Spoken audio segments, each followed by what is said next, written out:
반갑습니다. 오대영 라이브 오대영입니다. 언더 찐윤, 국민의힘에서 이런 용어까지 등장했습니다. 윤은 구치소에 갇혔는데 국민의힘은 윤에 갇힌 것 같습니다. 혁신위는 윤과 단절하겠다고 하지만 지도부는 특검에 대해 정치 보복이란 주장을 되풀이합니다. 국민의힘 의원들이 수사 대상이 될 것이란 예측이 힘을 얻는 가운데 상당수 의원들이 휴대전화를 바꿨다는 당 소속 의원의 전원이 있었습니다. 특검 수사가 국민의힘 어디까지 번질지 짚어보겠습니다. 전직 대통령이 어제 법정에서 변호사를 구하기도 힘들다고 감정에 호소했습니다. 반면 전직 대통령 부인은 변호인단을 강화하고 있다고 합니다. 이런 가운데 1년 11개월 전 해병대 수사단장에서 직위가 박탈됐던 박정훈 대령이 그 자리로 돌아갑니다. 함께할 네 분을 소개해드리고 이수진 앵커의 브리핑으로 시작하겠습니다.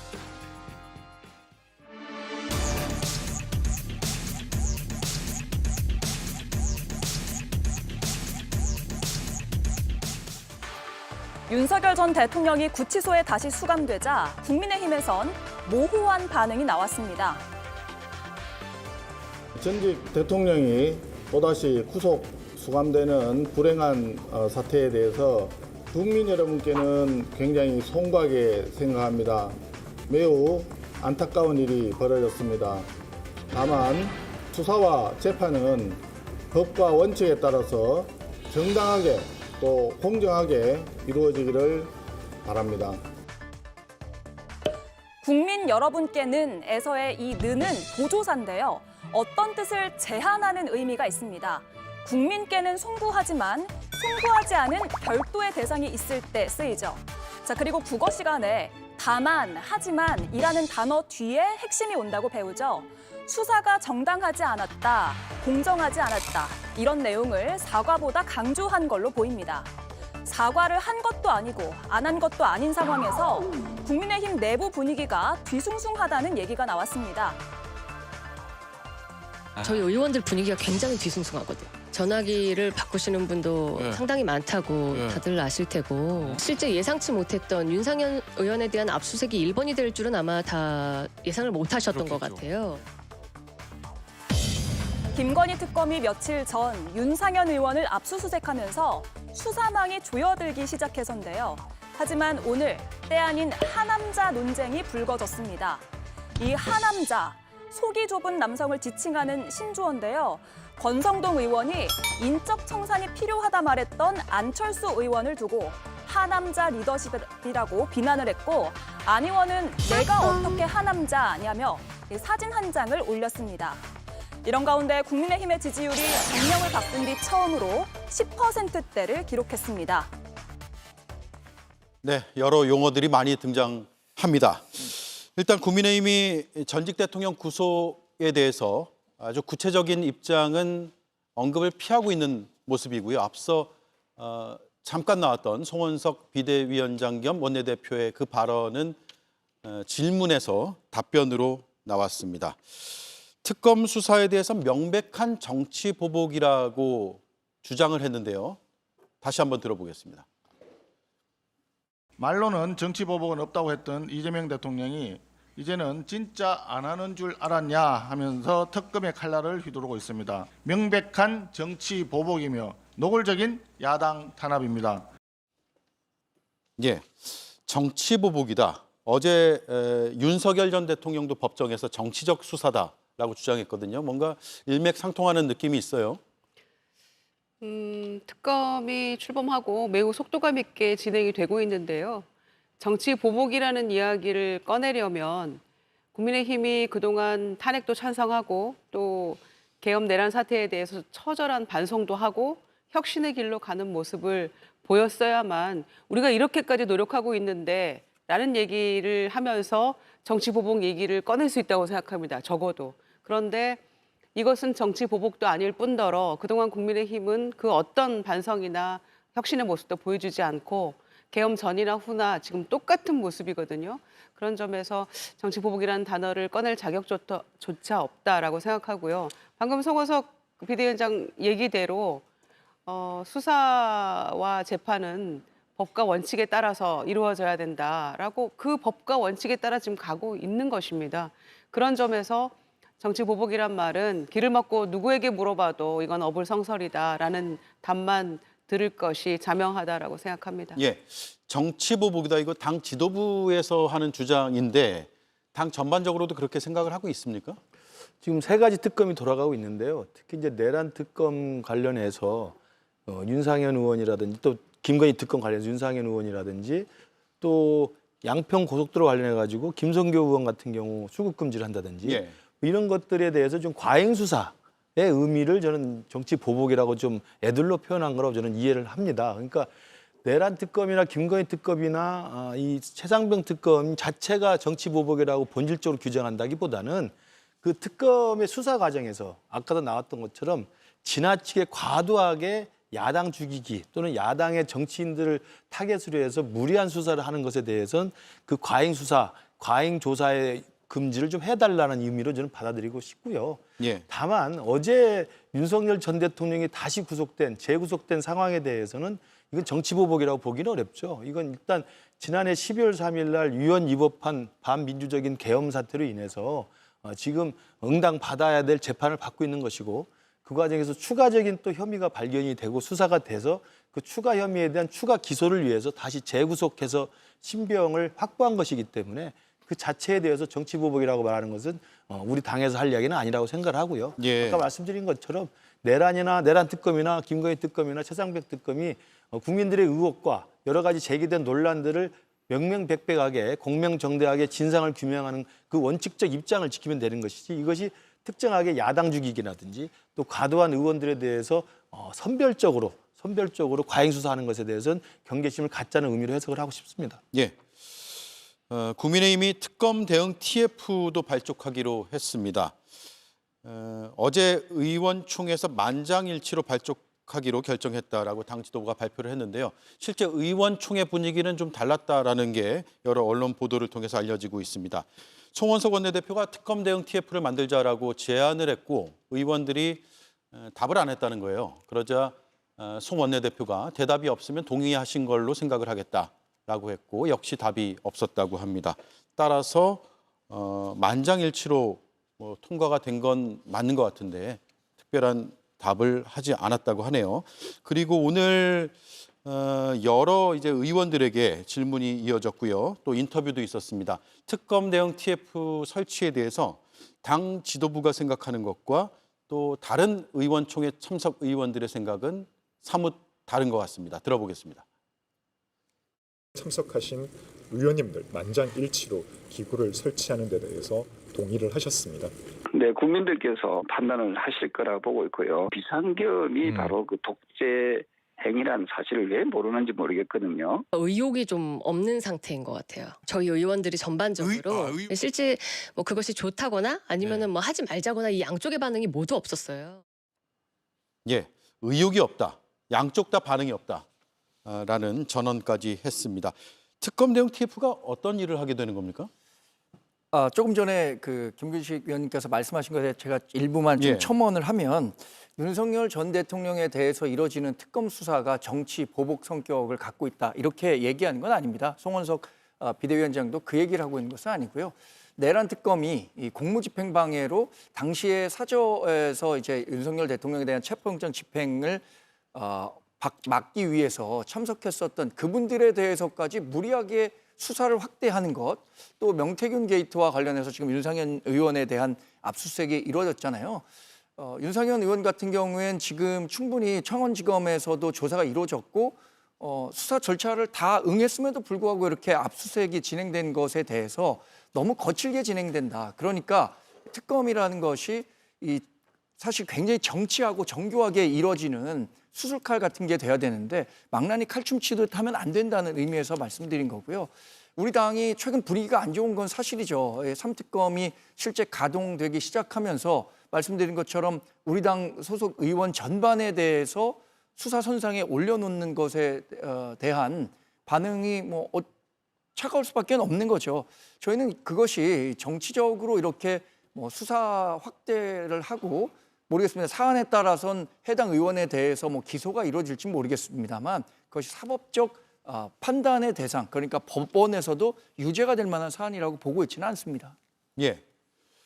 김영남 의원님. 국민의힘 소속 의원들이 반응을 안 보인 거는 두 가지 그룹으로 나뉘어 있는 것 같아요. 그러니까 특검에 정말 수사 대상이 되어 있거나 조만간 될 사람들, 뭐 예를 들어서 윤상현 의원을 비롯한 지난 정부에 있어서 깊숙이 관여한 사람들은 자기 일인데 뭐 대응하는 TF를 만들자고 하는 게 좀 머쓱하잖아요. 그러니까 뭐라고 얘기하기가 좀 곤란한 상황이고, 특검의 수사하고 상관없는 나머지 의원들은 그냥 남의 일인 것이죠. 그러니까 뭐 하자, 하지 말자 하는 얘기조차 하기가 좀 관심이 없는 상황 아닌가 싶은데, 일단 공당의 입장에서 특검이라는 수사기관의 활동에 대해서 대응하는 TF를 만든다는 것 자체가 이상합니다. 왜냐하면 이게 무슨 로펌도 아니고 특검의 수사 활동에 대해서 대응하는, 뭐 대응이라는 게 사실은 막거나 뭐 방해하자는 의미로 들릴 수밖에 없는데, 그런 태스크포스를 만든다는 게 공당의 역할하고 충돌하는 것으로 들릴 수밖에 없거든요. 그래서 좀 명칭도 그렇고 목적하는 바 자체가 생뚱맞거나 아니면 국민들이 보시기에는 여전히 정신을 못 차렸구나, 이렇게 생각되지 않을까 싶습니다. 예. 좀 추가하면 예, 먼저 하시죠. 이 특검 대응 TF에서 뭘 할 수 있을까요? 저는 지도부의 이런 기구를 만들자는 생각조차도 조금 황당하다고 봅니다. 그러니까 의원들이 우리가 뭘 할 수 있을까라는 자괴감도 한편 있을 거라고 생각하고요. 솔직히 규탄대회하거나 이런 거 외에 어떤 대응을 할 수 있죠? 특검 뭐 아까 정광재 대변인 뭐 망나니 칼춤이라는 표현도 쓰시던데, 특검 이제 시작해서 이제 수사 시작하기 본격적인 수사를 이제 시작하고 있는 것인데, 그게 벌써 망나니 칼춤이라는 표현은 너무 과도하지 않나 싶고요. 예. 망나니도 딱딱 찍어서 칼을 사용합니다. 그러니까 그게 또 딱히 나쁜 거라고 볼 수도 없는 거죠. 그러니까 정확하게 그 대상을 정해서 수사를 하고 신속하게 하는 게, 그게 굉장히 지금 특검에게 필요한 거 아니겠습니까? 그래서 이 대응을 이런 식으로 한다는 거는 아마 지도부도 별다른 뾰족한 방법이 없기 때문에 TF라는 거를 걸어서 얘기를 하고 있습니다마는, 의원들도 아마 그렇게 생각할 겁니다. 국민의힘 의원들도 우리가 이 특검 TF를 통해서 어떤 대응을 할 수 있을 것인가. 말씀드린 대로 가끔 한 번씩 나가서 집회하고 규탄하는 발언하고, 이 정도 외에는 실질적인 대응책도 저는 없을 거라고 생각합니다. 예. 우리가 이제 여당일 때 당시에 이재명 당시 민주당 대표가 5개의 재판을 받았지 않습니까? 그 5개 형사 재판이 진행될 때 민주당이 했던 이야기가 야당 정적 제거용 정치 탄압이라고 이야기를 했었어요.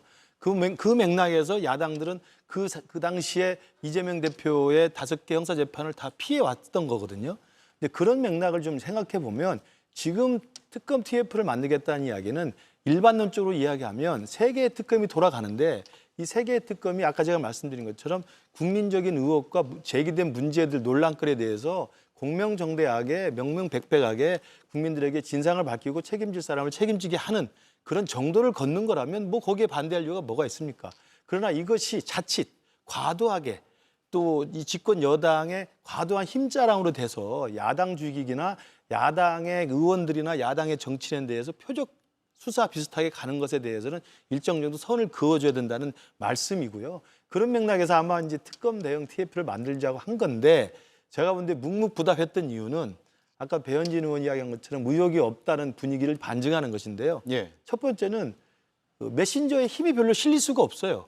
우리 당이 아까 정광재 대변인 말씀하신 것처럼 또 우리 당이 솔선수범해서 일찌감치 계엄에 대해서 사과하고 또 탄핵 반대했던 우리 당론 채택에 대해서 철회하고 국민들 앞에 석고대지하고, 그리고 우리 당의 대선 후보를 선출하는 과정이나 대선 기간 동안 우리가 윤석열 대통령이 12.3 비상계엄이 얼마나 반민주적이고 반헌법적인 반민주적 폭거였는지를 우리 스스로 국민들한테 사죄하는 모습을 다 보이고 진정으로 변화했다고 한다면 특검 TF 충분히 만들 수 있다고 생각하고, 특검 TF를 맡은 단장도 국민들이나 이재명 정부나 집권 여당인 민주당에 대해서 정치적 문제제기를 할 수 있다고 봅니다. 그러나 지금의 상황은 그런 석고대죄와 반성과 사죄의 과정이 생략된 채로 와 있기 때문에 여전히 구주류, 이른바 언더찐윤이라고 아까 뭐 앵커께서 말씀하셨습니다만 그분들 중심의 지도부가 형성돼 있기 때문에 특검 TF단이 만들어져도 그 사람들이 나와서 정벽 제거 반대, 뭐 과도한 수사 반대 이런 피켓팅을 할 수 있겠지만 그게 메신저의 신뢰가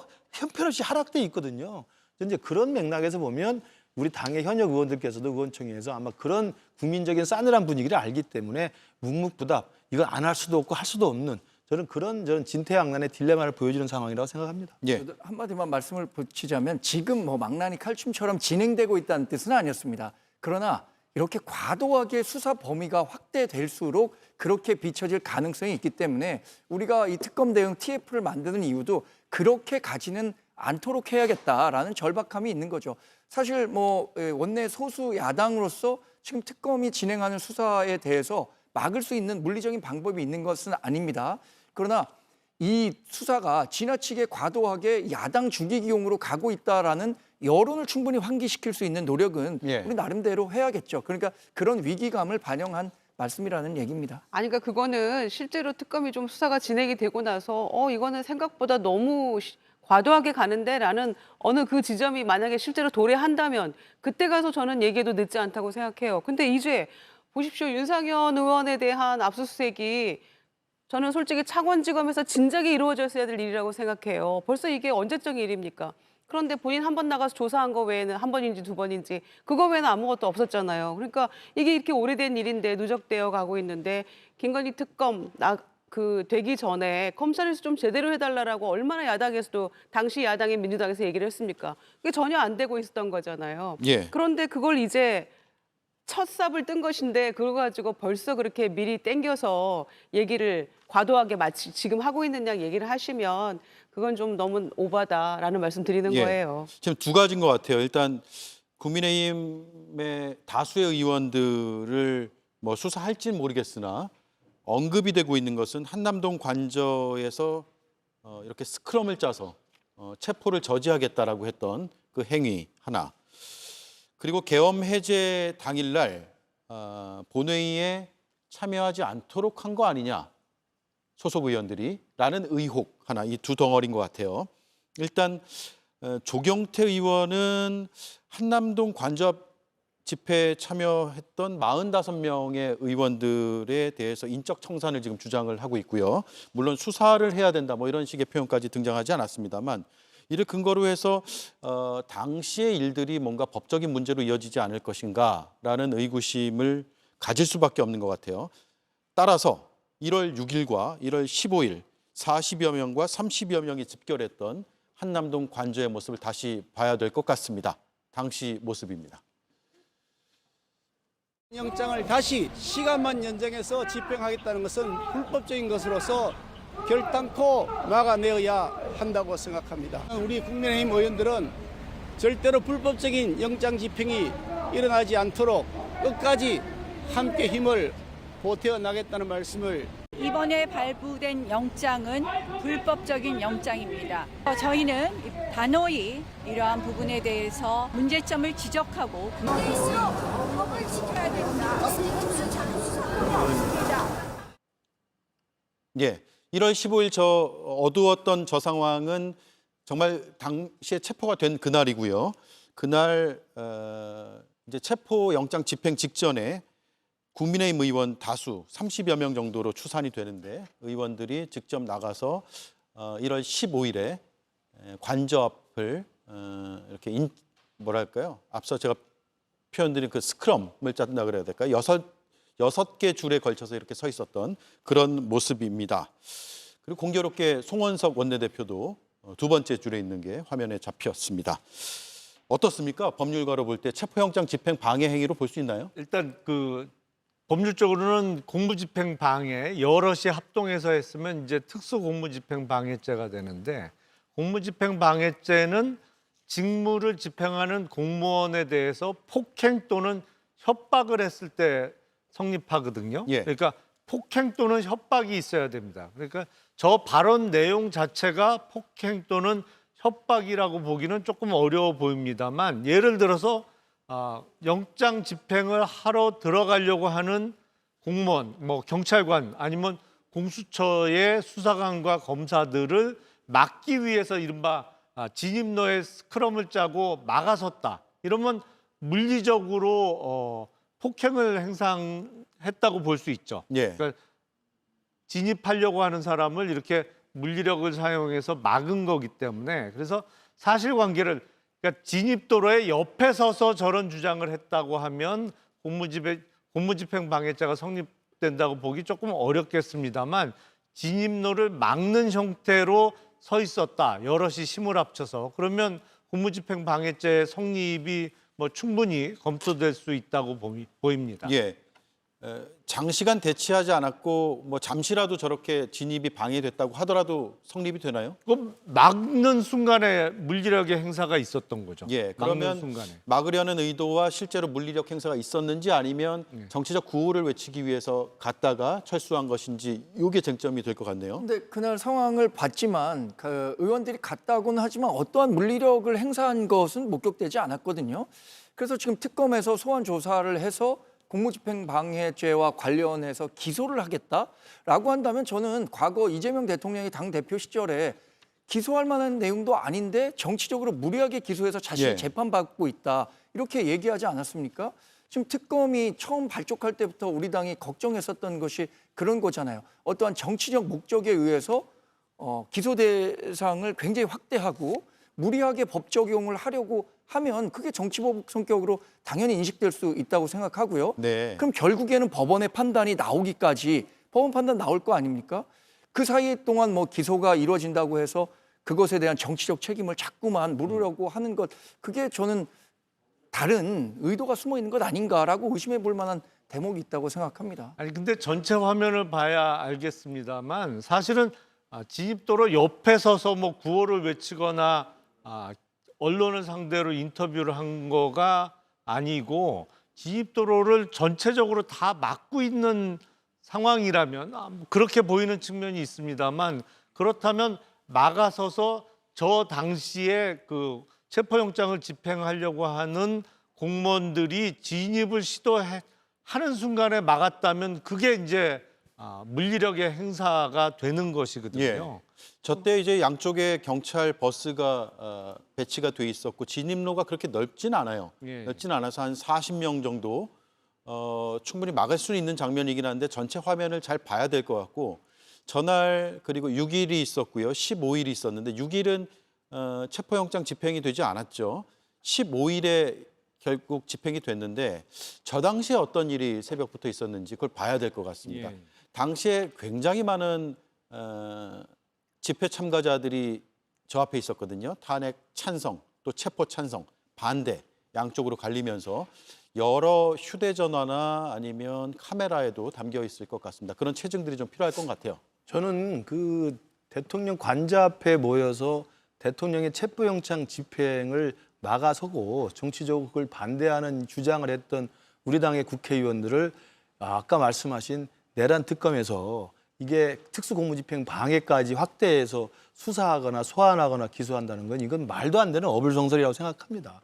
그러니까 저기서 아까 나왔습니다만 정치적 견해와 문제 제기를 통해서 이게 공수처가 내란죄 혐의를 들어서 현직 대통령을 체포할 수 없다라고 하는 법적 문제 제기와 정치적 주장을 하는 겁니다. 예. 그러는 관점에서 관저 앞에 나와서 저렇게 시위를 했던 거라고 저는 생각을 하는 것이지 지금 윤석열 전 대통령이 다시 재구속된 상황이 있지 않습니까? 특수공무집행 방해라고 했던 부분.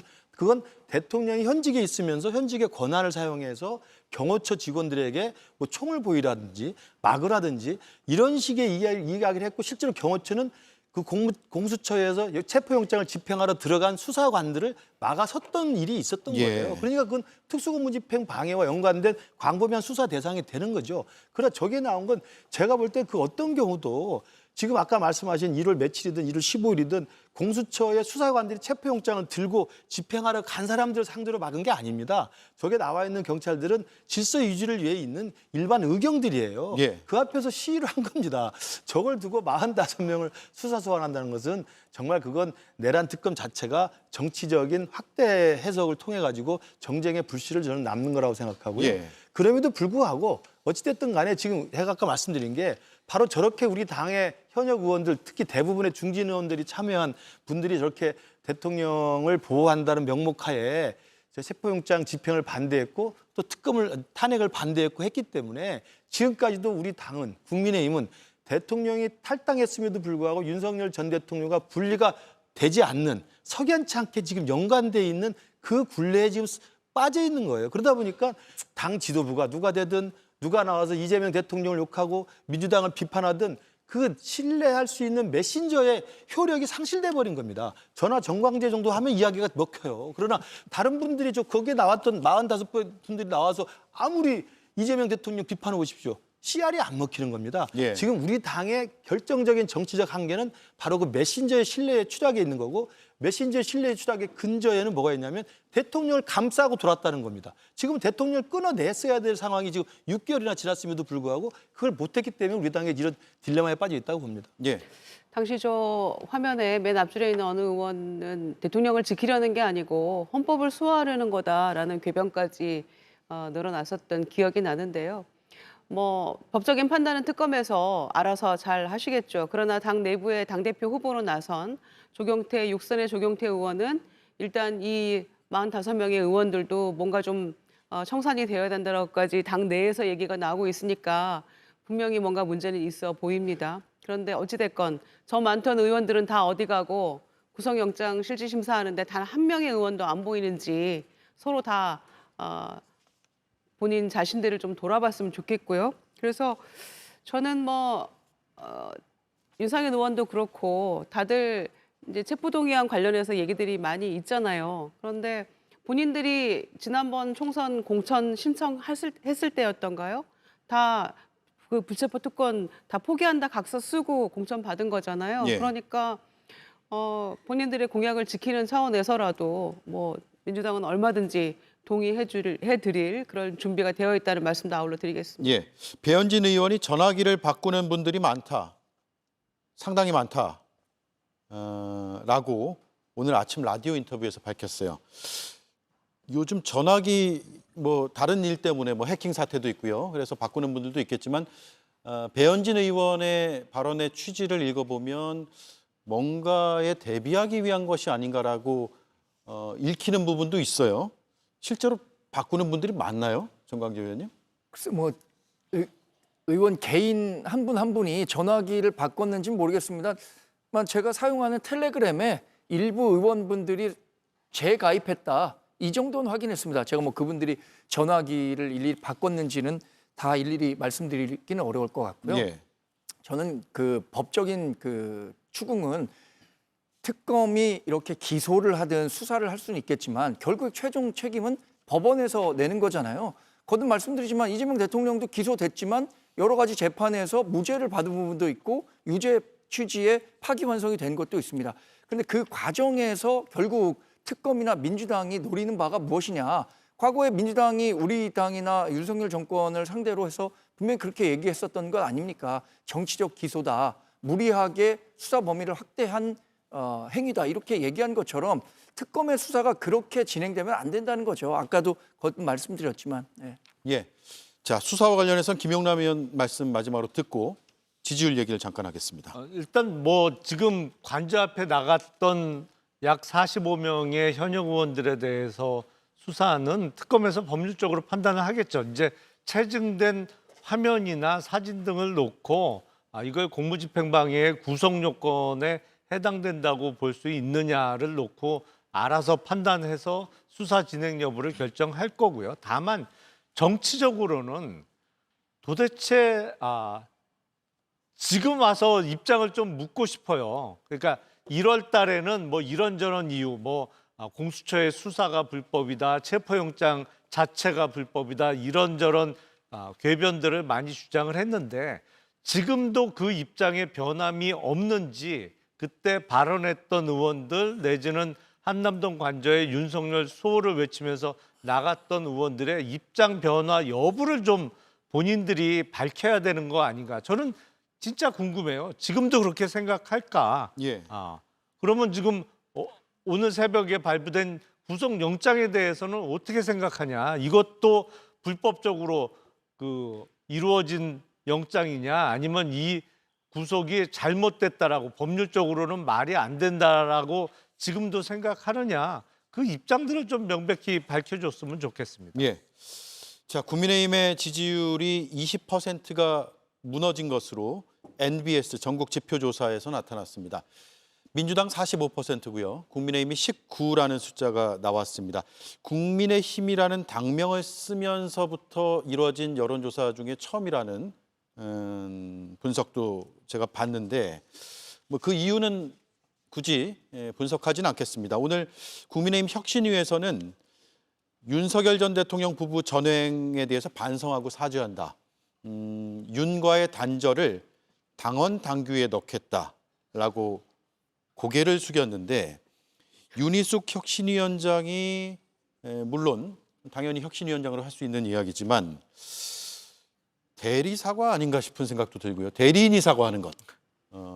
정작 사과해야 될 사람들 따로 있지 않는가라는 생각도 드는데 이런 일들이 지지율 10%대로 추락한 국민의힘의 반등의 기회가 될 수 있을 것인가 없을 것인가 무엇을 해야 되는 것인가에 대한 의견을 김근식 교수에게만 듣고 넘어갈게요. 네, 드디어 이제 10%대로 수치가 나와서 저희들 정말 악몽 같은 수치라고 보이는데요. 사실은 저도 현장에서 우리 당원들이나 우리 주민들 만나고 또 이래저래 많은 분들을 만나면 제가 국민의힘 소속이라고 밝히는 것 자체가 굉장히 면구스럽게 되는 상황입니다.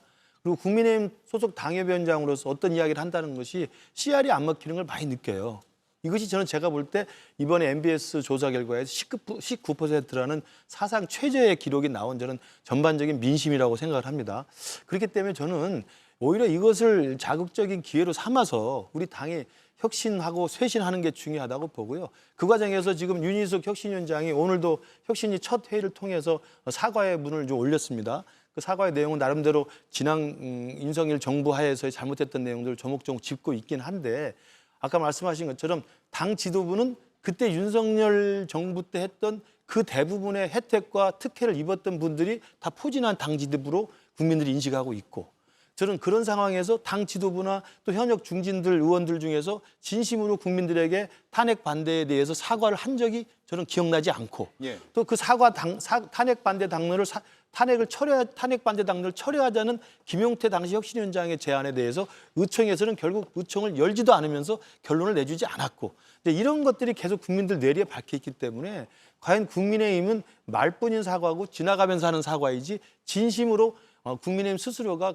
과거와는 다른 석고대죄의 모습으로 사과했다는 이미지를 준 적이 없다고 봅니다. 제가 아까 말씀드린 메신저의 신뢰 위기라는 게 저는 그런 거라고 보기 때문에 저는 방법은 딱 한 가지로 생각합니다. 윤희숙 혁신위원장이 오늘 회의를 통해서 사과한다는 말로는 부족하죠. 인적 쇄신입니다. 누군가는 분명히 책임을 지고 불출마를 선언하거나 아니면 윤리위를 열어서 징계를 하거나 쫓아내거나 저는 그런 조치가 특단의 조치가 있어야만 국민들이 볼 때 저 사람들 이제 좀 정신을 차리나라고 보는 것이지 말로만 하는 사과, 지나가면서 하는 그냥 얼치기 사과 정도 그리고 책임지지 않아도 될 사람이 마치 사과를 대신하는 것 이런 식으로 저는 사과에서는 우리 당에 살 길은 없다. 저는 그렇기 때문에 앞으로 있을 우리 당 전당대회에서 그런 쇄신과 사과의 방향으로 당을 새롭게 일으킬 지도부가 들어설지 아니면 구주리와 구태와 이 퇴행의 길에서 여전히 자기 기득권만 챙길 것인지 이걸 저는 단호하게 평가하고 심판하고 선택하는 당원과 민심의 저는 선택일 거라고 생각합니다. 예, 여기까지 듣겠습니다. 자, 다음 이슈 이수진 앵커가 브리핑하겠습니다. 오늘 직접 말씀하셨나요? 소명은 직접 하셨나요? 혹시 총 꺼내라고 지시하셨나요? 체포영장 집행 받으라고 지시하신 거 아니신가요? 주머니에 손을 꽂고 법정에서 빠져나온 윤석열 전 대통령. 증거인멸 우려로 다시 서울구치소에 수감이 됐습니다. 오늘도 기록적인 더위가 화제였는데요. 서울구치소가 있는 의왕시의 낮 최고 기온은 35도였습니다. 몇몇 인사들은 자신의 경험을 이렇게 풀어놨습니다. 제가 서울구치소에서 3년 살아봤는데 에어컨이 없어요. 힘들어요. 얼마나 더운지 아세요? 천장에 자꾸만 선풍기 하나가 뱅뱅뱅 돌아가고 시간 되면 또 꺼져요. 지금은 이제 그래도 저 의왕으로 가고 나서는 서대문 시절에 비하면 그때 들어갔던 친구들은 그건 호텔이더라 뭐 그땐 그러긴 했어요. 독방에 그 방 안에 있으면 뭐 딱 견딜만 한 거예요. 아, 살만 할 거예요. 살만할까요? 네, 그러게요. 정말 덥다. 아니다. 그래도 살만하다. 여러 말이 갈리는데 윤석열 전 대통령 상황은 그리 좋아 보이진 않습니다. 어제는 20분 동안 스스로 변론하기도 했지만 오늘 아침에는 건강상의 이유가 적힌 사유서를 내고 내란 재판에 참석하지 않았습니다. 앞으로도 조사에 불응하면 어쩌냐 이런 우려가 제기됐는데요. 내란 특검은 전직 대통령의 신분을 고려하면서도 다른 피의자와 다르게 대하진 않을 거라고 말하면서 강제 구인의 가능성도 열어뒀습니다. 네, 어제 영장실질심사가 있었고 마지막 스스로 변론을 하면서 정치적 수사라는 점을 강조했다고 언론 보도를 통해 알려졌습니다. 어제는 이제 3평짜리 독방에 들어가지 않기 위해서 스스로를 변론하는 모습이었고 오늘은 재판에 나오지 않고 3평 독방에 안에 있었어요. 그런 상황이었고 내일 특검이 오후에 소환을 하겠다고 밝힌 상태입니다. 그리고 어제 구속영장 실질심사를 마치고 나오는 전직 대통령의 모습 앞서 보셨고요. 사진으로도 오늘 굉장히 많은 이슈가 됐는데 표정과 또 주머니에 손을 넣고 있는 그런 모습들이 많은 해석들을 낳았습니다. 서울중앙지법 남세진 부장판사는 영장을 발부하면서 구속영장 발부 사유를 이렇게 설명을 했습니다. 영장 범죄 사실을 범했다고 의심할 상당한 이유가 있다. 증거인멸 우려가 있다고 밝혔습니다. 네, 화면에는 남성으로 보이는데 여성 판사입니다. 예, 그리고 정치 수사다. 그러면서도 김건희 그러니까 자신의 부인의 수사와 재판도 이뤄지고 있는데 변호사를 구하기 어려운 상황이다 이렇게 주장을 했어요. 어느 변호인이 사실 변호를 하고 싶겠습니까? 지금 누가 봐도 뭐 내란 우두머리는 분명한 것이고요. 갈수록 더 어려워지겠죠. 애초에 헌재의 파면되고 나서 대통령 탄핵 소추 받고 나서 국회에서 헌재에서 재판 받을 때도 그때도 변호인을 참 구하기가 어렵다느니 누가 할 거니 뭐 이런 얘기들 나오면서 그때도 어려움을 토로했기 때문에 모르겠습니다. 지금 저것도 그때처럼 그냥 조금 억지를 부리는 건지 아니면 실질적으로 어려운 것인지는 모르겠어요. 그러나 굉장히 그 로펌에 속한 변호사들 같은 경우에는 이를테면 굉장한 어려움을 토로하며 사양하고 있는 것 같고 로펌 자체에서도 또 난색을 표명한다 이런 얘기들도 있기 때문에 실제로 그럴 거라고 생각합니다. 누가 나서서 지금 내란 우두머리를 그렇게 변호하고 싶은 마음도 없을 것이고요. 또 여론도 의식할 수밖에 없는 것이기 때문에 틀림없는 사실인 것 같기도 한데 그런데 또 그 측근인 서정욱 변호사 방송 나와서 얘기하는 거 보면 또 김건희 여사 같은 경우에는 뭐 변호인을 보강해가지고 임할 거다, 재판에 임할 거다 뭐 이런 얘기도 하고 있기 때문에 비용의 문제인가 이런 생각도 하게 되고요. 그래서 어제 실질심사 할 때 함께 갔던 변호인들 모습 보니까 대체로 헌법재판소의 그 변호인들 모습이 그대로 보이는 것 같아요. 그런데 여전히 본인 스스로가 이거를 정치수사라고 규정하면서 억지를 부리고 있기 때문에 윤희숙 혁신위원장이 지금 나서서 사죄할 게 아니라 그 사과가 진정한 사과처럼 느껴지지도 않고요. 본인이 사과를 해야 될 입장이죠. 그런데 저렇게 호주머니에 손 놓고 영장 심사받고 나오면서 저런 그 오만한 태도를 보이고 있는 것이 정말 눈에 거슬리고요. 그다음에 본인이 국민 앞에 겸손한 모습으로 사과하고 죗값을 달게 받겠습니다라고 해도 지금 시원찮을 판에 저런 모습으로 나오는 거는 모르겠습니다. 의도한 것인지 아닌지 그동안 재판받고 쭉 하는 모습에서 저렇게 호주머니에 손 놓고 나오는 모습은 처음이었기 때문에 보도가 여기저기 되고 있는 것 같은데요. 아마 실질심사 과정에서 본인이 본능적으로 들어가겠구나, 나오기 힘들겠구나라고 느꼈던 게 아닐까. 예. 자포자기한 그런 모습 같기도 하고요. 뭐 그런 모습들이 읽혀졌습니다. 예. 마지막 포토라인에서는 어떤 입장을 좀 전향적으로 밝힐 수도 있지 않을까라는, 물론 많은 분들이 기대한 것 같지는 않은데요. 저는 들을 수도 있지 않을까라는 생각을 해봤는데 전혀 그런 입장 표명이 없었어요. 저는 그동안에 이제 헌법재판소에서는 굉장히 적극적으로 자신의 계엄령 선포를 정당화하고 그런 것들을 계속 변론했지 않습니까? 예. 근데 현재에서 일단 자신의 주장이 정치적으로 이제 탄핵됐고, 그리고 이제 지금 형사재판을 받고 있는 과정입니다. 그러면서 형사재판에 들어갈 때나 나올 때 많은 기자분들이 마이크를 대고 질문했습니다. 한 번도 답변하지 않았고요. 예. 그다음에 어제 구속영장 실질심사에도 들어가고 나올 때 말이 없었습니다. 그러나 아마 이제 나올 때 저 왼손에 호주머니에 손을 놓고 나오는 장면, 제가 느끼기에도 좀 자포자기한 걸 좀 직감하지 않았는가라는 생각 속에서 저런 좀 기이한 태도가 좀 나왔던 것으로 보이고요. 저도 아쉬운 게 뭐 일관되게 제가 주장을 했습니다만, 계엄이라고 하는, 저는 절대 동의할 수 없는 행위였지만 그 계엄을 본인이 그렇게 6개월 동안 정당하다고 생각을 했으면 저는 정당한 자기 주장의 일관성이라도 가졌으면 좋겠다. 그러면 계엄의 정당성을 끝까지 주장하는 당당한 모습이라도 잃지 않으면, 오히려 제가 볼 때는 어제 그 떼약볕에 땡볕에 수천 명이 윤석열 전 대통령을 지지하는 분들이 모여서 시위를 하고 지지를 했는데 그분들의 마음이라도 그나마 좀 속시원하게 씻어주지 않았을까. 근데 정말 그 계엄이 정당하다고 본인이 믿는 그 자기 동굴 속에서 빠진 사람이 그 지지자들한테 속시원하게 그런 당당한 모습이라도 보였으면 좋겠는데 그 당당한 모습조차도 사실은 갖지 않았던, 예. 저는 그런 마지막까지도 그런, 저는 그 좀 비루한 모습이라고 할까요? 저는 그런 면에서 정말 개인적으로 좀 안타깝다는 생각이 들고, 특히나 어제 영장 실질심사에서 다퉜던 내용도 그렇고 형사재판에서 다투는 내용도 뭐 그렇고 자기 부하들이 다 진술한 내용들을 자기는 하지 않았다고 부인하는 거 말고는 아무 진술 내용이 없어요. 예. 그것도 굉장히 무책임한 지도자죠.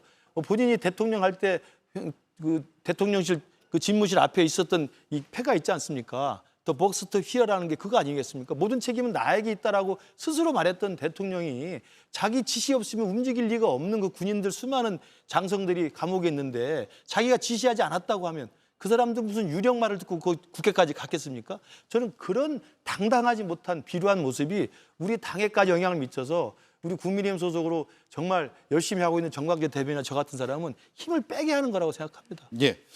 오늘 법원에 불출석을 했고요. 예.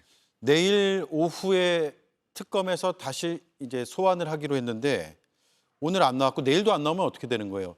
또 체포영장을 청구하고 이런 건 아니죠. 그냥 그러니까 뭐 부인해서 오는 겁니까? 부인을 할 수는 있습니다만, 그러니까 형사재판의 경우에도 원칙적으로는 피고인이 출석하고 재판이 진행돼야 되지만 그 형사재판도 골석재판이 가능하긴 합니다. 예. 그러니까 2회 이상 뭐 일부러 안 나온다든지 출석을 거부하는 경우에 피고인 없이 뭐 증인 신분 등을 비롯한 증거 조사가 다 가능하고요. 제 기억에 의하면 8년 전에 당시 박근혜 전 대통령이 구속되어 있으면서 형사재판에 출석을 안 했던 것으로 맞습니다. 기억하거든요. 그러면서 골석재판으로 진행돼서 뭐 여러 가지 사건에 유죄가 선고됐습니다.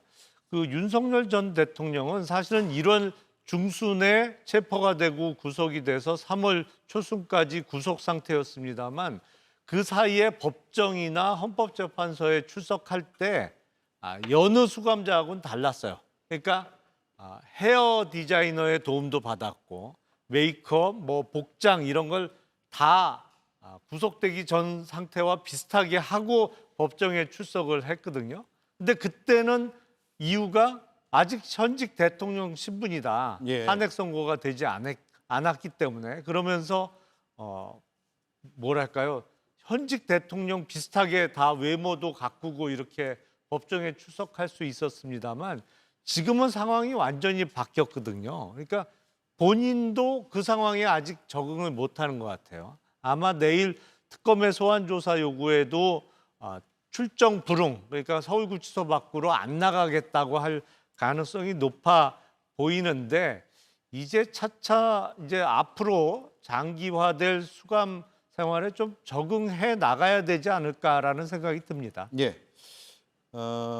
사후 비상계엄 선포문을 작성하고 폐기한 경위는 무엇인가?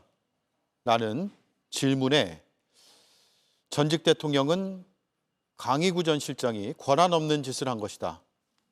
나는 폐기 후에 보고받았다. 라고 해서 강희구 또 한덕수라는 이런 주요 인사들과 진술이 엇갈리고 있는 것 같아요. 그런 그 엇갈린 진술 때문에 오히려 윤석열 전 대통령이 이번에 구속될 수밖에 없었던 것 아니냐라는 분석들이 법조계에서 나오는 거죠. 증거 인멸과 같은 우려가 컸기 때문에 구속영장이 결국 발부된 것 아니겠습니까? 저는 윤석열 전 대통령이 헌법재판소에서는 그렇게 열심히 자기 변론을 했는데 지금 재판 과정에서나 또는 특검 조사 과정에서 한마디도 얘기하지 않는 것은 그게 본인에게 유불리를 따지고 있다고 생각합니다. 그 헌법재판소는 사법적 체계를 밟고는 있지만 또 한 가지 측면은 여론 재판 성격이 있잖아요. 당시에 그래서 윤석열 전 대통령을 지지하는 사람들의 여론이 하나로 모아지면 결국에는 헌법재판소에서도 기각할 또는 각하할 것이다라는 것이 많았기 때문에 헌법재판소 임하는 본인의 전략은 아마 지지자들을 뭉치게 해야겠다라는 생각을 했을 것 같아요. 그러나 지금 특검 수사를 받는 과정이나 내란 혐의와 관련한 재판은 이게 뭐 여론 재판 성격이 전혀 없다고 보거든요. 그러니까 본인이 어떤 이야기를 한다고 하더라도 재판 과정에 유리할 게 없다라는 생각을 했을 것 같고요. 저는 윤석열 전 대통령이 적어도 이제 우리 국민의힘에 대해서는 정말로 절연했다고 하잖아요. 우리는 이제 탈당했고 우리와는 관계없는 분이라고 하는데 윤석열 전 대통령이 지난번에 계엄 때 뭐라고 했습니까? 추경호 전 원내대표에게 미리 알려주지 못해서 미안하다고 했잖아요. 그러면 지금 국민의힘에 미안하다라고 해야 됩니다. 그래야 국민의힘이 다시 이 과거를 딛고 앞으로 나갈 수 있는 힘을 가질 수 있다고 생각하는데 그런 메시지 하나 내지 않고 있다는 점이 대단히 유감스럽습니다. 예, 국민의힘에게 미안하다는 입장을 표명해야 된다. 물론 국민께도 미안하다는 말씀을 해야죠. 더불어 국민께 죄송하다는 사죄도 함께 해야 될 것 같습니다. 국민의힘에 대해서는 괘씸하다고 얘기할 것 같은데요. 왠지. 그렇게 해서는 안 된다는 거죠. 예, 알겠습니다. 자, 전국 지표조사 여론조사 결과를 보면 앞서 이제 정당 지지율을 봤고요. 구속 수사 여부에 대해서 찬반 의견도 있습니다. 찬성 71%, 모름 무응답이 6%, 반대가 23%로 나타났습니다. 지난 7일부터 9일까지 어제까지입니다. 3일간 이뤄진 조사고요. 18세 이상 남녀 1,003명을 대상으로 조사했습니다. 이 여론에 대해서는 질문을 드리지는 않겠습니다. 이번에 이제 기소가 된다 그러면 또 늘어나는 거잖아요. 구속 기간이. 네. 그래서 이제 계속 구치소에 머물 것이다. 확정 판결 날 때까지. 뭐 그런 이야기도 있더라고요. 그렇게 될 가능성이 매우 높겠죠. 그러니까 최장 6개월까지도 연장이 될 수 있는 것이고 일단은 20일 보강 수사해서 또 추가 기소하면 또 늘어나고 이렇게 되는 거잖아요. 그다음에 또 재판 받게 되고 이러면은 아마 거의 뭐 사형이나 무기징역이니까 좀처럼 나오기는 어려운 상황이 되겠죠. 그러니까 그런 상황이기 때문에 이제는 아까 그 여론조사에서 구속 찬성이 71%입니다만은 전국적으로는 TK 지역도 반대보다 찬성이 높아요. 그러니까 52%가 찬성을 했더라고요. 그러니까 이렇게 된 마당이니까 뭐 성실하게 수사받고 재판 받는 길이 그나마 국민에게 속죄하는 길일 텐데 여전히 저렇게 반성 없는 태도를 보이니까 국민들이 참 더 분노하고 절망하는 것 같고요.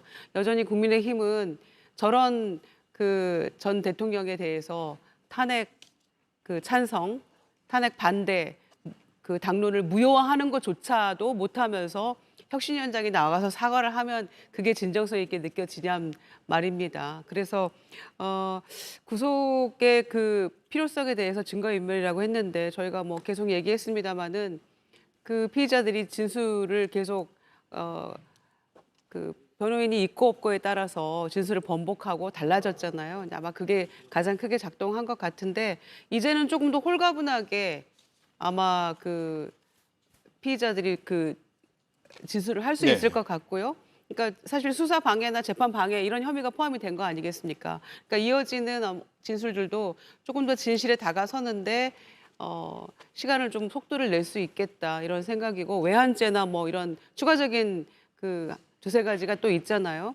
그러니까 그런 것들도 신속하게 수사하는데 구속된 윤석열 전 대통령 그 입장을 보면 속도를 더 낼 수 있겠다 이런 생각이 듭니다. 예.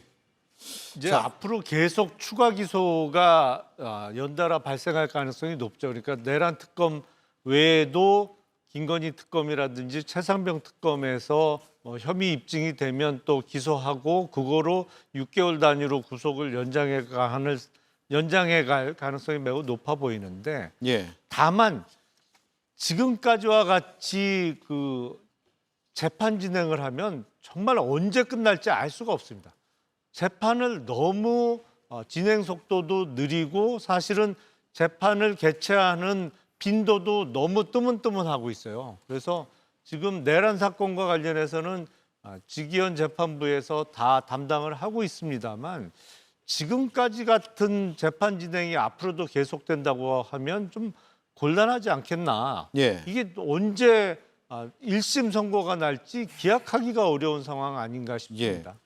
기소가 계속 이제 하나하나 쌓이면 그만큼 출소 가능성은 없는 거죠. 석방 그렇죠. 가능성은요. 예. 예. 알겠습니다. 박정훈 대령 얘기로 넘어갈게요. 일단 순직 해병 2주기가 이제 약 열흘 앞으로 다가왔습니다. 어제 특검의 항소 포기로 박정훈 대령은 무죄를 확정받았고요. 내일 해병대 수사단장에 직무 복귀할 예정이라고 합니다. 순직 해병 특검 오늘 브리핑을 들어보겠습니다. 윤석열 전 대통령 및 대통령실, 국방부, 해병대 사령부 등에서의 은폐, 무마, 회유, 사건 조작 등 직무유기 및 직권남용 등 불법 행위를 수사 대상으로 정하고 있습니다. 전 국방부 장관 이종섭, 전 대통령실 공직기강비서관 이시원, 전 국가안보실 국방비서관 임기훈, 국방부 대변인 전하규 등을 대상으로 한 압수수색도 실시하고 있습니다. 자, 이종섭 전 장관부터 이시원 공직기강 비서관, 전 비서관이죠. 전 국방비서관 임기훈 등을 압수수색하고 있다라고 특검에서 브리핑을 했고요. 2년 전으로 한번 돌아가 보겠습니다. 2023년 7월 19일에 사건이 발생했습니다. 최상병이 순직을 했고요. 그리고 8월 2일에 국방부 검찰단이 사건 해수 및 박 수사단장을 입건하는 일이 벌어졌죠. 그 한 달도 안 되는 그 상황에서 아주 급박한 일들이 벌어졌고 10월 6일에 군 검찰이 항명 혐의 등으로 불구속 기소를 했고 8월 2일에 수사단장에서 보직 해임이 됐네요. 따라서 거의 2년 만에 제자리로 돌아오게 됐습니다. 오래 걸렸습니다. 국민의힘에서는 어떻게 바라보고 있습니까? 예, 그 최상병 특검은 벌써 2년 전에 참 안타까운 우리 병역에 복무하던 우리 젊은이가 목숨을 잃은 사건이기 때문에 정말 어떻게든 한 점 의혹 없이 밝혀져야 된다고 생각을 합니다.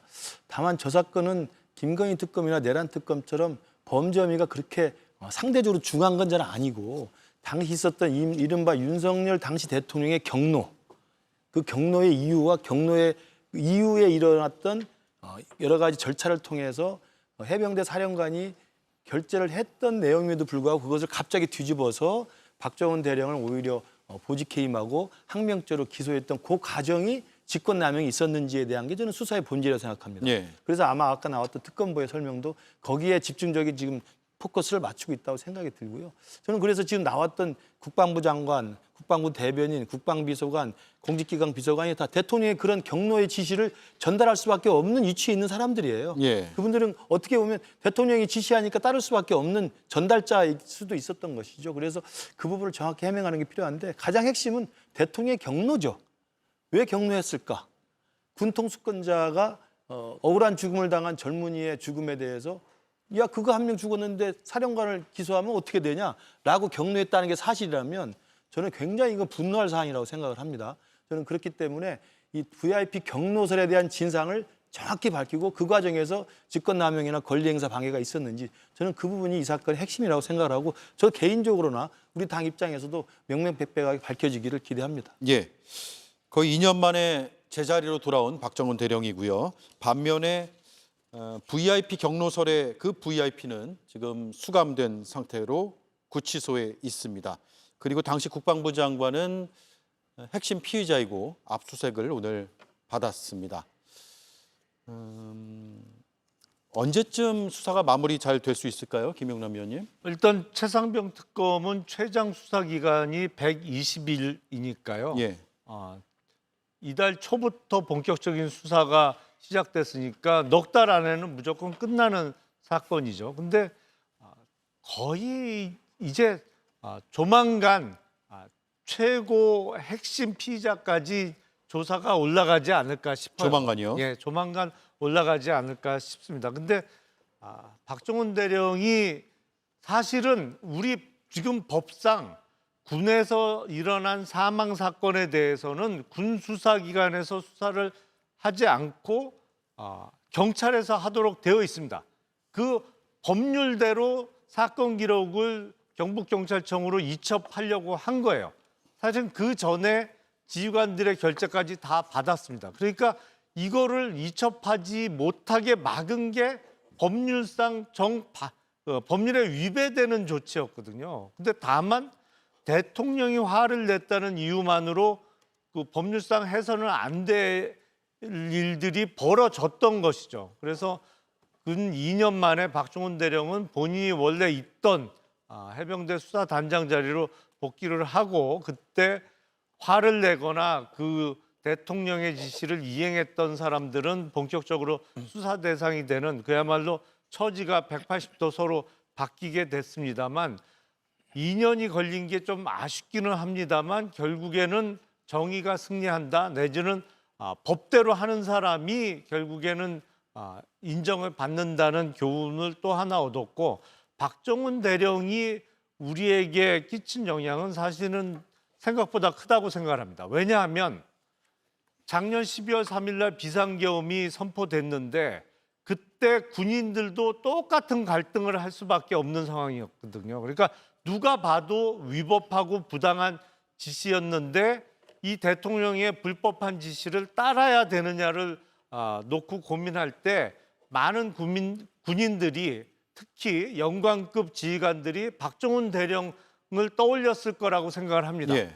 그래서 먼저 모범을 보였던 박정훈 대령처럼 소극적으로 작전을 회피하거나 위에서 떨어진 불법적인 명령을 제대로 이행하지 않았던 군인들 덕분에 친위 쿠데타가 실패했던 것이거든요. 그래서 박정훈 대령은 사실은 본인이 있었던 자리에 복귀하는 것 이상으로 더 큰 지난 2년 동안 겪었던 고초에 대해서 좀 보상이 제대로 이루어져야 되지 않을까라는 생각이 듭니다. 예, 부당한 지시를 이행하지 않은 것은 항명이 아니다라는 판례가 있죠. 근데 그 판례를 우리가 뭐 다 확인해서 일을 할 수는 없는데 사례로서 모범이 된 그런 지난 2년이었다고 보면 될 것 같습니다. 그런 말씀을 해주셨고요. 마지막으로 김희정 의원님, 내일 김태효 전 국가안보실 1차장 소환조사 예정이라고 하네요. 예, 결국 경로설. 그렇습니다. 예. 불가사의한 상황이라고 생각했던 것이 대통령의 최측근이었고 굉장한 실세로 알려져 있었죠. 사면까지 시켜가면서 대통령실 데리고 있었잖아요. 그런데 안보실 차장임에도 불구하고 안보회의에서 있었던 그 VIP 경로설과 관련해서도 어딘가에 숨어 있었고 최병 관련해서 이렇게 지금 2년을 끌어오는 동안에도 그리고 계엄과 관련해서도 김태호 차장의 역할은 없었을 것인가에 대한 의구심이 상당히 많았었는데 저는 이 최병 특검뿐만 아니라 내란 특검에서도 김태호 차장은 불러서 조사할 부분이 분명히 있을 거라고 생각합니다. 이제 저는 점점 그동안 숨어있던 사람들로 특검의 수사가 진행되고 있다고 생각합니다. 네, 알겠습니다. 잠깐, 우리 당이 오늘 혁신위원장이 이런 얘기를 했습니다. 윤석열 부부의 전횡에 대해서 반성하고 사죄한다. 그 전횡의 중심에 저는 그 경로설이 있었다고 봅니다. 경로설이 있었을 때 우리가 의혹을 규명하려고 할 때 그것이 대통령실 앞에서 막혔잖아요. 그렇다면 당시에 우리 당이 얘기했던 것처럼 최상병 특검과 관련해서 전향적으로 우리만의 방식으로 이 문제를 적극적으로 풀어갔어야 하는데 그때 그러지 못했다는 점에 대해서 정말 사과 말씀드리고요. 안보와 보험 문제에 관련해서 우리 국민의힘이 정말 국민께 더 큰 믿음을 드렸어야 되는데 그러지 못했다는 점, 박정훈 대령이 이제 2년 만에 복귀한다는 점, 뭐 복귀하시는 거 축하드리고요. 우리가 그러지 못했다는 점에 대해서는 사과드립니다. 근데 윤희숙 혁신위원장의 맹점이 뭐냐면 윤석열 부부의 전행에 대해서는 사과한다고 얘기를 했습니다만 그 전행이 이루어질 때 호가호위했던 사람들 있잖아요. 국민의힘의 이른바 실세들에 대해서 인적 청산을 거부했잖아요.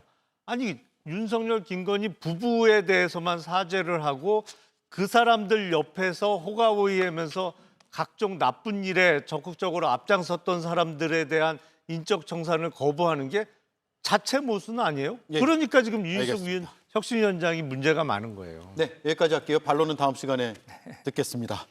잘 들었습니다. 고맙습니다.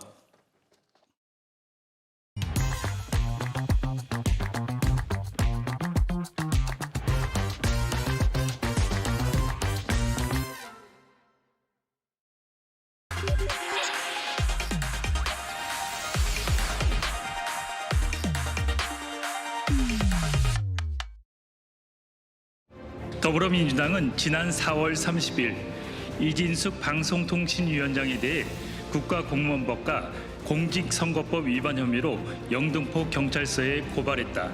보궐선거를 앞두고 정치적 중립성과 품위 의무를 정면으로 위반한 행위에 대해 철저한 수사를 촉구하기 위함이다. 그런데 수사당국은 어찌된 영문인지 봐주기 수사로 부진함이 도를 넘어섰고 국민들은 이진숙 방송통신위원장의 서열이 윤석열 부부보다 더 높은 것인지 의아해하고 있다.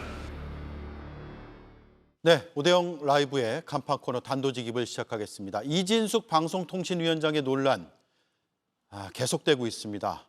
이 문제를 계속해서 문제 제기를 하고 있는 대표적인 의원입니다. 국회 과방위원 또 민주당 원내 부대표를 맡고 있습니다. 이훈기 의원입니다. 어서 오세요. 반갑습니다. 예, 반갑습니다. 지난 4월에 민주당이 이진숙 위원장 고발했잖아요. 그 수사 어떻게 되고 있습니까? 지금 수사가 지지부진하죠. 그러니까 저희가 이제 공무원법 위반하고 공직선거법 위반으로 고발을 했는데 그 후에 수사가 전혀 안 이루어지고 얼마 전에 이제 감사원 감사 결과가 나왔는데 감사원 결과도 사실 주의 수준의 아주 낮은 단계 결과가 나왔어요. 그래서 저희가 엊그제 기자회견을 하면서 좀 철저한 수사를 다시 촉구했습니다. 수사를 어디에 고발하셨나요? 영등포 경찰서. 영등포 경찰서요. 지금 지지부진하다. 그렇습니다. 봐주기 수사라고도 의심을 하고 계세요? 그렇게 볼 수밖에 없고요. 그러니까 이게 이제 먼저 정권에서 저희가 이제 고발을 했고 그 당시만 해도 뭐 어제 이제 윤석열 대통령이 구속됐지만 이진숙 위원장의 행태를 보면 그 얼마 전에도 이제 국회에 오면 상당히 당당해요. 당당하고 저희가 볼 때는 고위공직자로서 기본적인 소양이나 양식이 안 돼 있고 그리고 방송통신위원장은 국무위원은 아니지만 장관급에 그리고 방송의 독립성과 공공성을 지켜야 하는 아주 중요한 자리인데 뭐 보수 유튜브에 가서 뭐 그것도 탄핵소추 중에 발언을 했다든가 보면 상상을 초월하는 분이에요. 예. 그건 개인 캐릭터의 문제인가요? 아니면 뭔가 뭐 작심하고 그렇게 하는 거라고 보세요? 저희가 이제 작년 7월 달에 이례적으로 인사청문회를 이진숙 위원장에 대해서 3일을 했어요. 원래 하루 하려고 그러다 하루 늘어나고 또 하루 늘어 3일을 했는데도 더 모자랄 정도였어요. 3일이.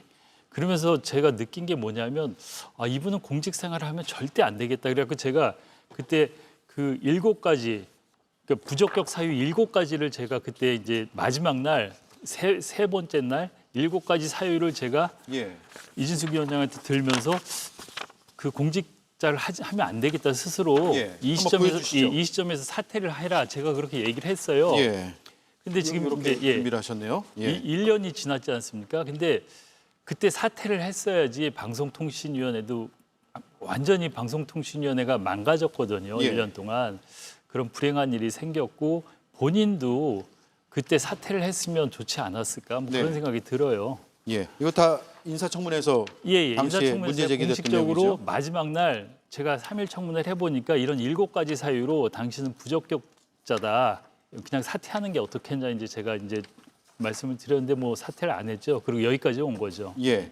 지금 공무원 중립 의무 위반에 예. 대한 문제점들이 많이 부각이 되고 있고 자기 정치를 하고 있는 게 아닌가라는 정치권에서의 의심은 있는 것 같아요. 맞습니다. 좀 더 구체적으로는 내년 지방선거의 네. 출마를 위해서 정권에 맞서는 듯한 모습을 부각시키려는 것 아니냐? 예, 예. 이게 의심이죠.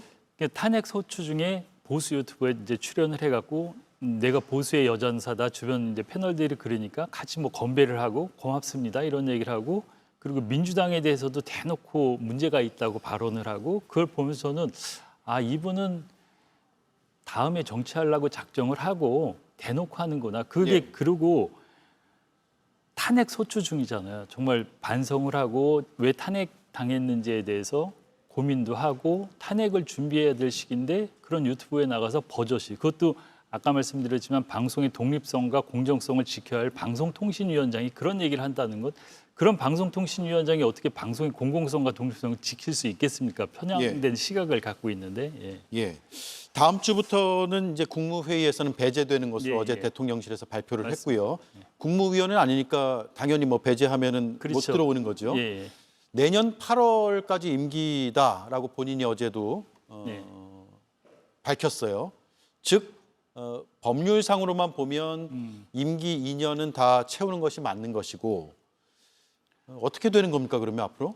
그러니까 법률상으로는 그런데 그 지금 이진숙 위원장이 법인카드 유용으로 수사받는 게 있고 그리고 이번에 이제 공직선거법 위반도 지금 고발이 들어가서 이제 본격적 수사를 할 텐데 여기에서 저는 많은 게 드러날 것이라고 보고 있습니다. 그리고 그 먼저 좋은 예가 아니었는데 한상혁 방통위원장이 그 먼저 윤석열 정권이 들어서고 뭐 찍어내기식으로 나갔는데 그때 그 TV조선 제어가 건 아직 지금 수사 중인데 맞아요. 그 건으로 면직이 됐어요. 그러니까 기소가 됐기 때문에 면직을 시킨다 해서 면직을 시켰거든요. 근데 이진숙 위원장은 이 아까 공무원법이나 공직선거법 위반 그리고 법화 유용 의혹은 훨씬 크거든요. 그걸로 기소가 되면 전례를 볼 때 직에서 면직되거나 내려와야 되거든요. 그래서 저는 8월까지 직을 유지할 수 있을까 이제 그런 생각이 들고 또 하나는 국민들의 정서를 보면 우리 국민들이 윤석열 어제 이제 구속된 대통령 이상으로 싫어하는 사람이 김건희 여사고 그 다음이 저는 이준숙 방통위원장이라고 봐요. 국민들이 아주 비호감이고 아주 싫어하는 이미지예요. 그래서 저는 어떤 국민들의 정서상도 버티기 힘들지 않을까. 그리고 또 많은 게 바뀌어 가잖아요. 지금 3특검이 운영이 되면서 여러 가지가 드러나고 그동안은 먼저 정권에 대한 약간의 어떤 힘이라든가 그 가능성을 갖고 버텼는데 저는 이제는 쉽지 않지 않겠나. 국민 정서나 법적으로나. 재탄핵 추진 가능성도 있어요? 저는 그럴 가치도 없다고 봅니다. 이진숙 위원장을 재탄핵한다? 그럴 가치도 없고 일단 그 여러 가지 수사가 이루어지니까 그 측면에서 저는 결론이 나지 않을까 싶습니다. 자 그런데 이런 의견도 있어요. 물론 다수의 의견인지 아닌지는 좀 모르겠습니다만 봐야 될 부분이죠. 이진숙 방통위원장이 이 정치적인 앞으로의 행보를 위해서 자꾸 이제 대통령과 이 각을 세우는 듯한 모습을 부각하는데 그걸 비판하면 비판할수록 오히려 도리어 이진숙 위원장의 체급을 키워주는 게 아니냐. 맞는 말씀인 것 그런 같습니다. 우려도 당내에서 있죠. 그리고 이제 저희가 청문회도 하고 과방위에도 출석을 많이 했는데 질의를 안 해도 막 얘기를 해요. 그리고 자기가 하고 싶은 얘기를 하고 자꾸 이렇게 갈등을 만들고 뭔가 이렇게 관심을 불러일으키려고 하고 근데 대통령 국무회에서 대통령한테 얘기하는 것도 똑같은 거라고 봅니다. 그리고 본인은 과거에도 뭐 대구시장 출마했었고 다음 지방선거나 뭐 어떤 선출직 선거에 나갈 거라고 생각이 드는데 저는 지금 뭐 어제 윤석열도 구속이 됐고 지금 국민의힘 분위기에서 과연 이진숙 같은 사람을 받아주고 정치인으로 앞으로 하게 할까? 거기에 대해서 의문이에요. 그래서 저는 갈 데가 없을 거라고 생각해요. 이진숙은 앞으로. 자, 그리고 이재명 대통령이 대선 때 방통위 설치법 전면 개정을 공약을 했잖아요. 이건 지금 국정기획위원회에서 다루고 있는 건가요? 그렇죠. 과방위 차원에서는 하지 않고요.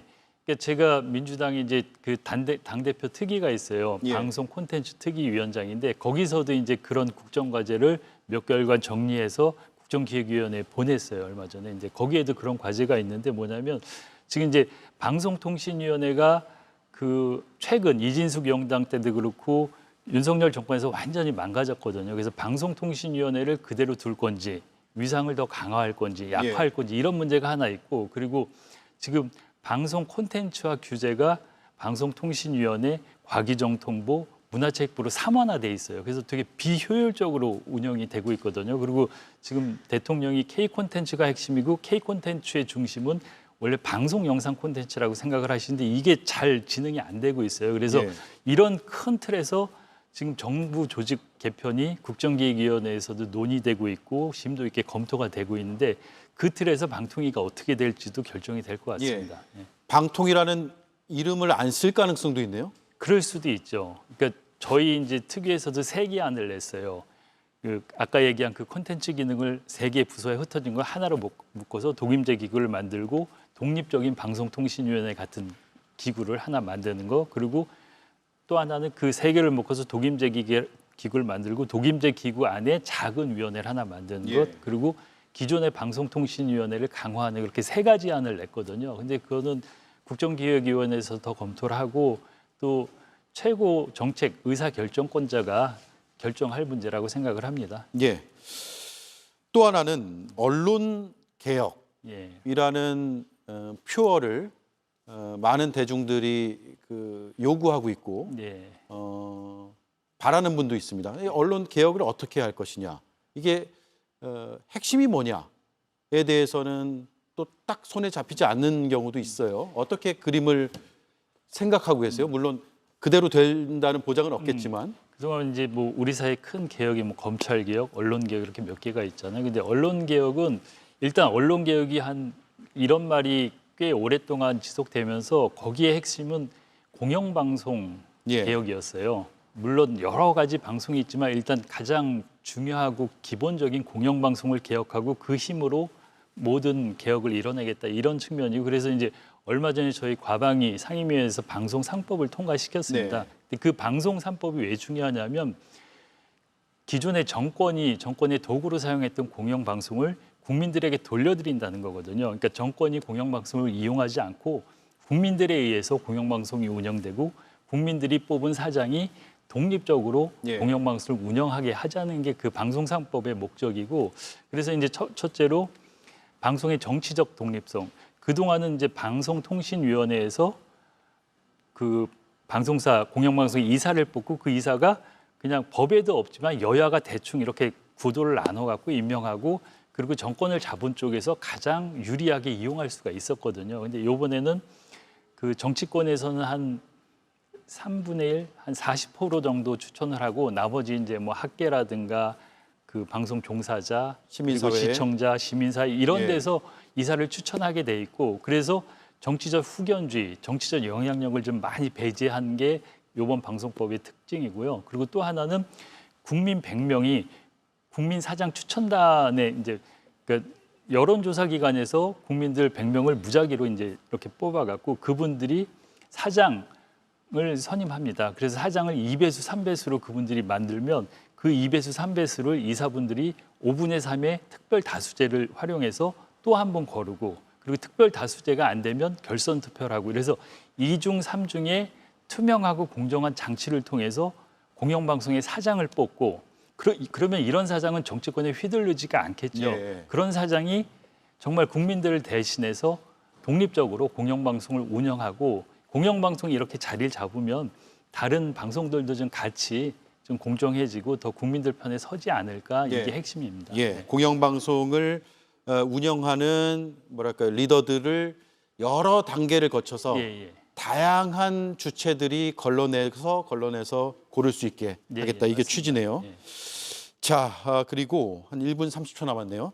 제가 인터뷰 준비하면서 보니까 그 SKT 유심 해킹 사태와 관련해서 이게 사실은 위약금 면제를 안 해준다고 했었잖아요. 맞습니다. 근데 위약금 면제를 한다고 이제 바뀌었잖아요. 예, 예. 그걸 이끌어내셨다면서요? 예, 제가 이제 과방위원 중에 가장 이 건에 이제 집중해서 했는데 처음에 이제 청문회도 2번 하고 여러 가지 상황이 있었는데 이게 이용약관상 귀책 사유가 인정이 되는데 귀책 사유에 대해서 법적 다툼이 있었어요. 예, 저희 끊임없이 이제 청문회에서 요청을 했고 제가 최태원 사장 면담도 했고 신청했고 여러 가지 과정을 거치면서 결국은 지난주에 정통부에서 귀책 사유가 인정돼서 위약금 면제해야 된다고 발표를 했고 SK에서 이걸 받아갖고 우리가 위약금을 면제하겠다고 했어요. 그래서 그리고 이게 첫 사례예요. 상당히 큰 성과고 SKT는 이 위약금 면제하고 여러 가지 조치를 한 1조 원 정도를 더 부담하게 됐는데 SKT가 지난해 영업이익이 1조 8천억이에요. 그리고 올해도 1분기에 5,600억, 2분기에도 5천억 넘는 영업이익을 냈는데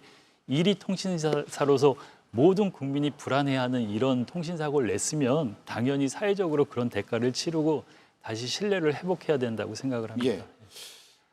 지금부터 해약하는 분들은 당연히 위약금 안 내실 거고요. 이전에 해약했던 분들도 위약금 이제 해킹 사태가 4월 18일에 가는데 예. 그 이후에 해약한 분들은 위약금 자기가 냈던 걸 다시 돌려받을 수 있게 역할을 하셨네요. 예.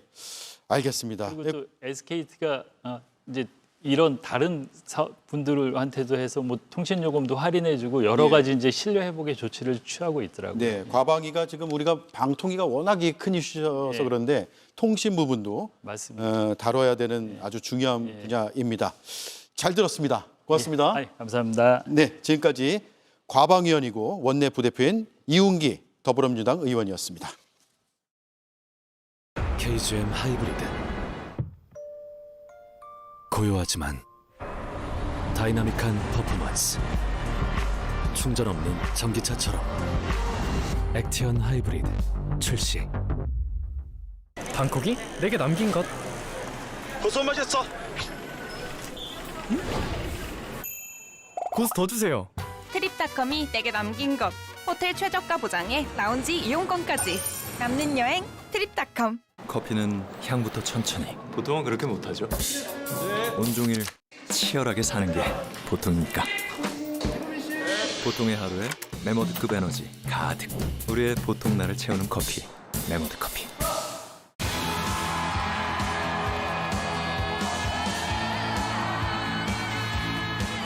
여름의 한가운데 나는 내가 된다. 나의 세계를 놀랍게. 널.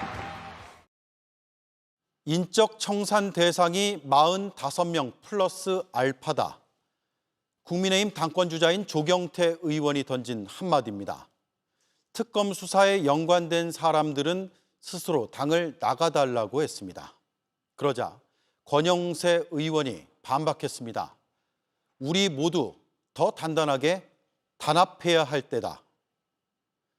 친윤과 찐윤에 이어 이제는 언더찐윤이란 용어가 통용됩니다. 당 안에선 그게 누군지 실명까지 폭로했습니다. 은밀한 이면을 의미하는 언더그라운드의 언더와 진짜를 뜻하는 찐, 전직 대통령을 칭하는 윤의 합성어, 언더찐윤. 윤은 구치소에 갇혔고 국민의힘은 여전히 윤에 갇힌 모양새입니다. 앵커 한마디였습니다.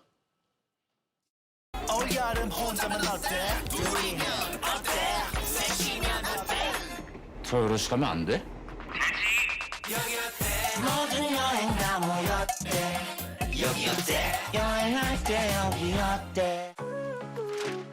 어떤 공간에도 어울리지만 갓 내린 얼음으로 갓 만든 시원함은 이 여름에 가장 잘 어울리니까 얼음 정수기 국내 판매 1위 쿠쿠 제로백 슬림 얼음 정수기. 대한민국 숙취 해제. 숙취파 스파클링하게 깬다. 제로파 숙취파 스파클링하게 컨디션 제로 스파클링.